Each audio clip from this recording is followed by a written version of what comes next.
Hey, what's up, rock stars? It's Rox, and I am coming to you today with the review for Real Housewives of Potomac, Season 3, Episode 7. So, I realized that I didn't wish you guys all a happy Mother's Day last Thursday.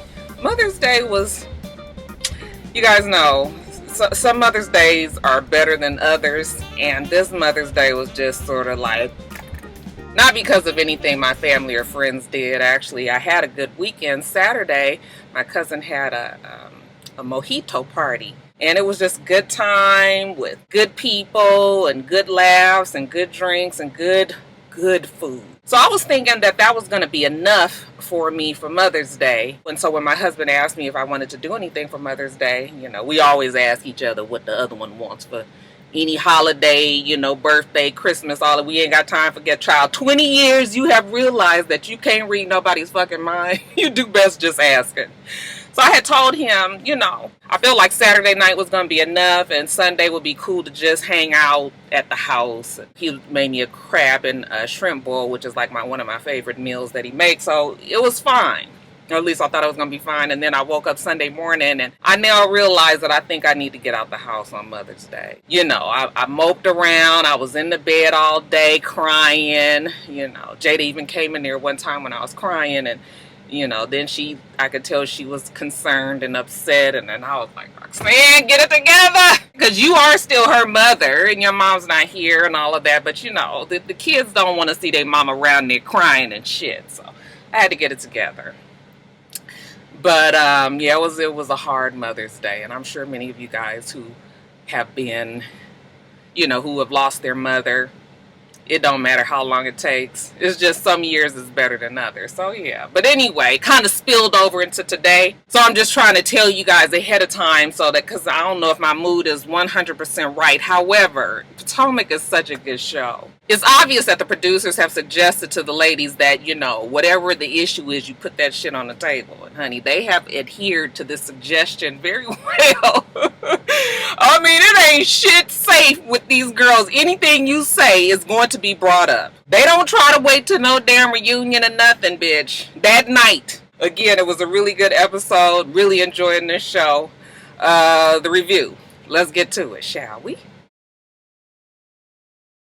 Alright, you guys, so the episode started where it left off last week, which was with the fight. The man had to come down and kind of break it up. I was still laughing. Ashley, she tries to bring it even down further. Like, girls, we gonna be here plenty of days, okay? Many days for you guys to get your shade / argument / offensive comments on. Let's just try to take it slow, because shit, this is just day one. Plus, they have to take a tour of the grounds and see their rooms and everything. They haven't done any of that. So, yeah, everybody gets their rooms. Some are happier with their rooms than others. You know how it goes. But that Giselle is totally in her feelings, okay? Giselle sits down with Karen. Karen cracks me up, too, because Karen does sort of stir the pot. As far as the girls are concerned, I'm not sure if they realize that Karen actually likes Candace, because she tells us that. But she always just wants to know their opinions on Candace. Giselle says she don't want to deal with the dumb cheerleader anymore. Okay, no shade. I don't really know what that's supposed to mean. Dumb cheerleader, does anybody want to be called that? But Giselle is just done. I said, girl, you sure is done. You was roasted. Well done. Karen says she didn't understand the back and forth on the bus. But then she turns around and tells us, Candace was well into her rights of reading Charisse. Charisse did deserve that tap on the hand. But as far as calling her a geriatric granny, that's taking it a bit far. But it was funny as hell. I'm sorry, Charisse deserved every bit of what Candace gave her on that bus. We also see Monique and Candace sitting down to talk. Monique has found herself in a precarious place, peculiar place, okay, because she likes Candace and she likes Charisse. Not sure why you like that.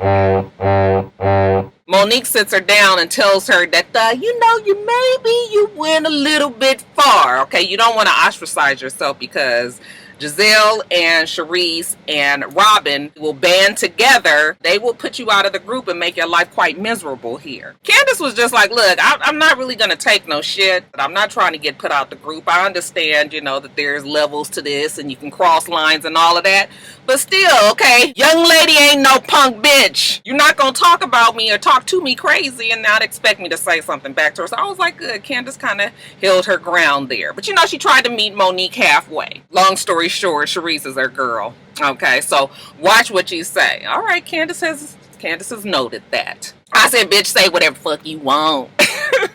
This make-believe issue with Giselle and her man, obviously they're trying to make it a storyline. She tries to call him. He doesn't answer the phone. Okay, she says she's confused about it. Whatever. It's called being busy. I'll talk to you later. But, damn it, I thought that the other thing was dinner. But no, I guess that was lunch. And now they're getting ready to go to dinner. We see Monique. She don't understand why her eyes are red. Bitch, you're drunk. You're fucking lush. She was just like, oh, it's from the eyeliner. No, it's not. Put the fucking bottle down for a minute. Maybe you'd have some lucidity in there. The girls all go, get all gussied up, and they go to Nima Colin has a room set up for them. They're going to have a 4-course meal. French food. I said 4 courses. That's plenty of time for the women to tear each other apart. So, the girls are ordering their food, escargot, scallop, and then Karen, well, Ashley said that she was going to pick out my dessert. What was it again, Ashley? Child, Ashley can't tell her because Ashley over there dealing with her oldest child. That is her mother. I said, Ashley, girl, you ain't told nothing but a word, child. Let me tell you. Joseph and Jada, well, really, it's just Jada. Jada will fuck up my good time every time. Every time I go somewhere, she is going to text me with some bullshit, okay? Just Saturday, I told you guys that I went to the damn mojito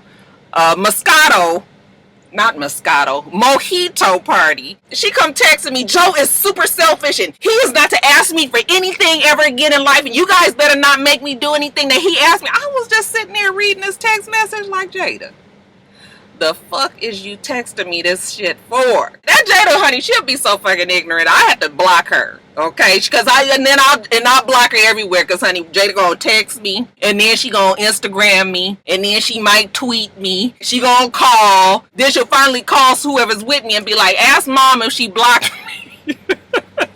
She's so fucking ignorant. Y'all love my baby. Ugh. And Jada is something else. Anyway, so I know how it is to be somewhere, mama trying to get $500. Y'all told me the mama worked. Maybe it's time to get another job. I guess you don't need to if Ashley is sending her $500. So Ashley was like, this is exactly the reason why I needed this getaway because, that shit is stressful. At the same time, Candace's mama calls and she, ignores the call talking about she got to set boundaries. I said, girl, don't let them boundaries fuck your shit up, okay? It's a little different situation here. Your mama is paying for you. Ashley taking her man's money. That's why shit is dicey there, but you best answer the call. Ain't the mortgage due?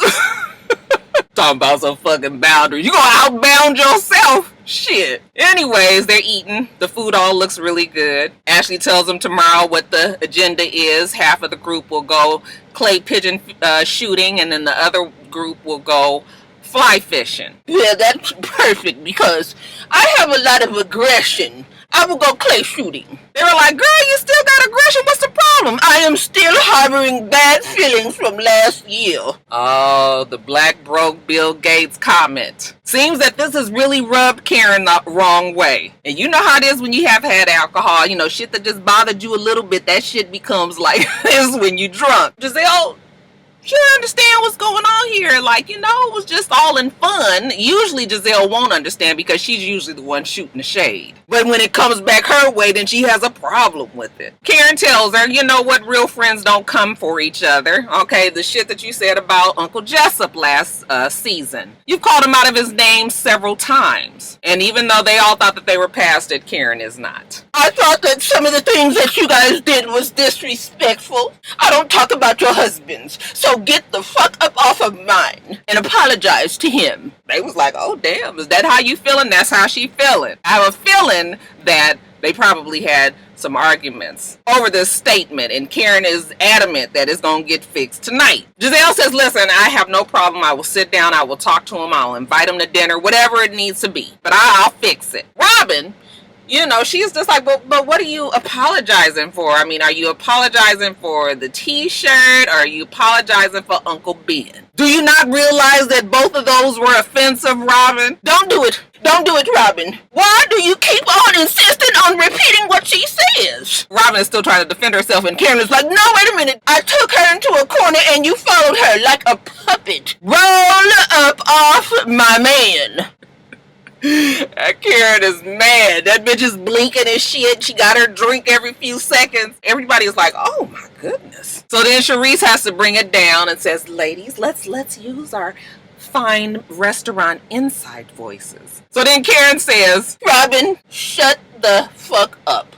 What's cracking up? And Robin was like, wait a minute, are you talking to me? Oh yeah, it's like she's talking to you. Which is really funny because Karen just told Candace that she took it too far, but then turns around and goes off on Robin when Robin was really over there keeping a low profile. Karen is still going off on her, bitch. You need to grow up, okay? Get your big girl panties. Stop following Giselle and everybody else. You know, Robin, it's always the same argument with her. It was a question. It was a question. I don't give a fuck. Questions can still be offensive. Don't be sitting up here asking no stupid question when you already know the answer. If she was asking what was she apologizing for, maybe she was apologizing for all of it. Maybe you should have made that assumption, Robin, with your dumb ass. I shouldn't pick on Robin because really she didn't do nothing wrong in this case. But you know what? Sometimes you be mad and the shit come out at the strangest times. They try to bring it back down again, and you know they tell Karen that she needs to apologize for calling her a bitch. Okay, Robin, a dizzy bitch. No, a ditzy bitch. Get your bitches clear. I apologize for calling you a bitch. And you know, again, ditzy bitch. No, I'm gonna keep that ditzy. But Karen is just like, look, that's my man. I got to take up for him. I got some fire in my belly for him. She throws out the apology. I don't think anybody really accepted anybody's apology this night. I did love the scene only because she dug in Robin's ass, even though Robin probably didn't deserve it. And then afterwards, you know, we see clips of the girls getting in the hot tub. Karen makes it clear again, as long as these bitches roll up off of me and my man, I'm good. She's made it real clear. That's fine. We're going to roll up off of you and Uncle Jessup, and then we're going to push it on to some of your other issues. But we'll talk about that later. Now it's day 2. Monique come talking about she got whiplash. I said, Monique, you was gonna really push this accident, this fender bender, I should call it, to the max, huh? That little bitty dent in that car looked like you bumped into a fucking pole in the parking lot. She come telling us that she's tired. She needs more help. I said, girl, you might need more of the rehabilitative type. You fucking lush. You drunk ass bitch. The girls get into their respective cars. One group is Monique, Giselle, Charisse, and Karen are in one vehicle. And then you have the rest of the girls, which is Robin, Ashley, and Candace in the other one. Okay, and they were in the Jeep, which was so cute. Kind of look like old Foxy, y'all, but I'm getting off track. It's all fun, okay? You know, Giselle catches her first fish, and Candace shoots the first clay. And, you know, the girls are all out there, and everybody's having a good time, you know, shooting the clay and catching the fish in the water. I was like, y'all's doing good. But then I started to think about it. I said, these bitches is old. You know, we're going to kill 2 birds with 1 stone. Keep them in the water, and they won't complain how hot it is. And we find out something interesting, you guys. Even though Giselle doesn't like Candace, Robin has taken a liking to her. You know, she's young, she's fun, she brings a different type of energy. I said, uh-oh. You know you can't go against your master. That's gonna be your ass, Robin. Again, some more talk about Sherman, and she don't know what's up, and moving on along. After they finish fly fishing, they sit down, and Karen reiterates she wants them to apologize, okay? And Giselle was just like, for what? Karen was like, for what? Did you just ask me for what? I think she made it real clear. Roll up off her man, bitch. Giselle obviously is not seeing that it's a sore spot. And then she even tells us, look, I ain't apologizing for shit. Okay, he's always going to be the broke black Bill Gates. I said, ooh, that's why Karen ain't feeling her this season. But we tabled that issue for now. You know, Shasha told us that Karen had told her something that was real, you know, shocking the night before. No cameras was around, but yeah, she told her something while she had too much to drink. So then Shasha tells them, guess what? Karen is gonna hook me up with Mr. Blue Eyes. And Karen looks over at Shasha. Said, see, you was trying to be friends with Sharice and the bitch gonna throw you under the bus every single time. Karen was like, I did not say that. She was like, you didn't say that? No, I did not say that. Besides, he's married. Giselle tells her, well, word on the street, okay, and the street would be Ashley. Actually, it's Ashley's stepson. He is saying that he saw Karen and Mr. Blue Eyes, whoever he might be, canoodling somewhere. And Ashley is actually spreading this rumor, okay? What's that second, third hand? You didn't even see nothing, but you that Ashley she need to sit her ass down and shut the fuck up some damn times. Always spreading shit that she ain't seen for her own damn eyes. Karen was just like still kind of pshaw in the moment. You know, this person is real. This person is my driver. Uncle Jessup knows him. He's nothing more and nothing less. But you know, people like to lie on you. She said, honey, me and Uncle Jessup is strong, honey, never been better. You bitches ain't breaking this up. Giselle says, okay, well, whatever. All I'm telling you is you need to shut that shit down because Ashley is running off at the mouth with it. And I say, why not? Because we ain't had a good opportunity to go off on Ashley in a few episodes anyway. And then we see the other group, okay, they're all fake concerned about Monique's drinking problem. Yeah, she didn't have 2 drinks. She had 4 drinks. That's what Ashley tells Robin. And Robin was like, really? That's what she said she had 2? She said she had 2, but Ashley knows she at least had 3 or 4. So now they're wondering if she has a drinking problem. Anyway, we'll table that as well. Let's get on to the obstacle course. It's a team building effort. Okay, get the girls out there. They rely on each other and whatnots. Right away, Giselle and Karen is out. I would have been too. I am terrified of heights. There's no way I could have done half of that shit. So I'd have been down there on the kitty level with the old bitches. These moments on these shows when they have these team building efforts, they actually do work. And it even seems that Ashley and Robin have, you know, now they're seeing eye to eye. Excuse me. Isn't that nice? Let's see how long it lasts. It's time for dinner. We're going to see if we get a round 2. Or is it round 3, round 4, round 5? Before they go, you know, Ashley's talking to Michael and she sort of realizes that maybe she needs to put her mom on the back burner a little bit because the mama ain't never really put her first. And maybe that's all Michael has been trying to get her to see. She's late to the dinner. The girls are already there and everybody seems to not be drinking yet. So everybody is, you know, everybody is relatively nice and in a good mood. Ashley rushes in. Everything's okay. Everything's okay. I was just talking to Michael, you know, so we can get this show on the road. How was the day? Well, Monique tells them that, you know, she had a conversation with Candace and Candace took it too far. Okay. She didn't tell her to go off on the girls like that. And Ashley was like, I beg to differ. She did exactly what we told her to do. Monique was like, no, she didn't tell her that. But, you know, we get the good old Bravo flashback, what they are good for. And, of course, we hear her talking about she gonna pull her boots off and get in that bitch's face and all of that. I said, girl, you can't never run away from the flashback. Candace says, well, maybe it was like you said that, you know, Sharice probably had a problem, you know, being a little bit jealous of our friendship, not really wanting you to be friends with me or, you know, protective. You know how you gotta have those kind of friends. And Sharice was like, wait a minute, I'm jealous? And Monique was like, no, I did not say that. She was like, yeah, you did. Okay, we get the flashback again.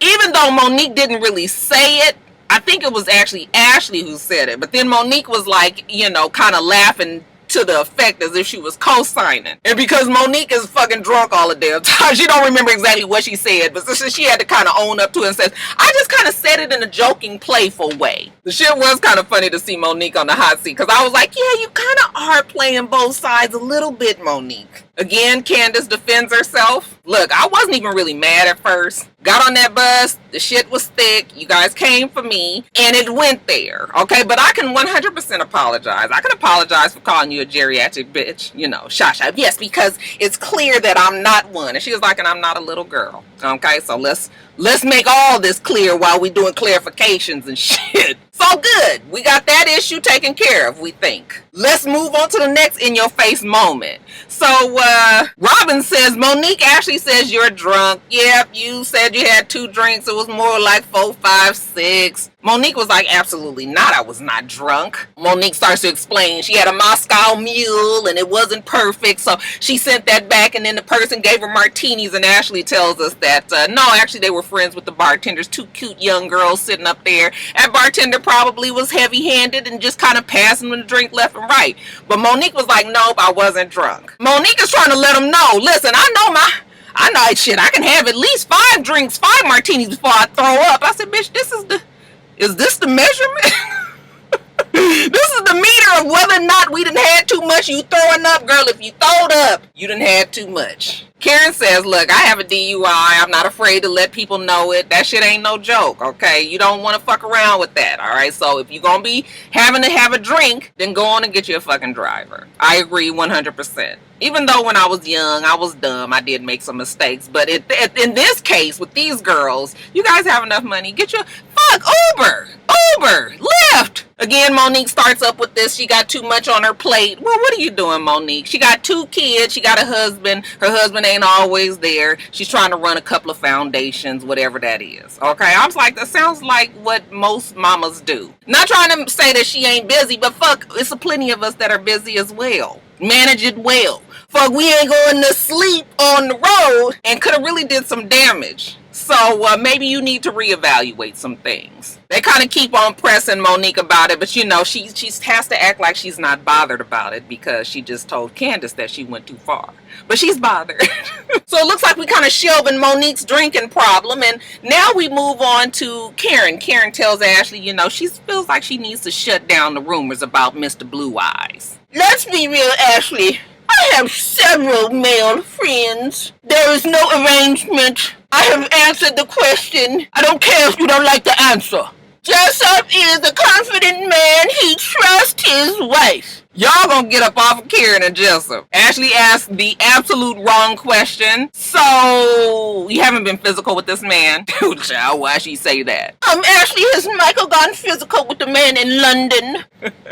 I laughed at that shit. Ain't no damn barriers if you ask me. Ashley says no because it's a rumor and nobody saw him with this man. On the other hand, my husband's son told me that he saw you and Mr. Blue Eyes hugged up some damn where. Okay, well that still you didn't see that. But she makes it clear. No, Michael wasn't with some man, and then Karen says, and no, I wasn't with no man either. So let's let that shit go. But we can't let it go just yet. Cherise says, well, when we were talking, you know, last night when you were real drunk and there were no cameras around, you told me that Jessup had asked you for a divorce. And then it was like, dun, dun, dun. Everybody's looking at her and she goes, well, yes. Then we get the to be continued. I said, boy, y'all girls know y'all throw that shit out there, don't you? They take call a bitch to the carpet to a whole nother level, if you ask me.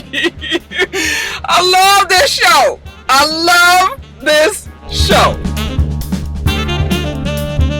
Alright, you guys, let me get off of here. Make sure you rate, comment, and subscribe to the channel. I'm itsrox. The channel is for itsrox, and everything else I do will be in the bottom bar. Alright. So I hope that you have a wonderful, wonderful rest of your day. I plan on doing the same. Till next time, rock stars. Bye.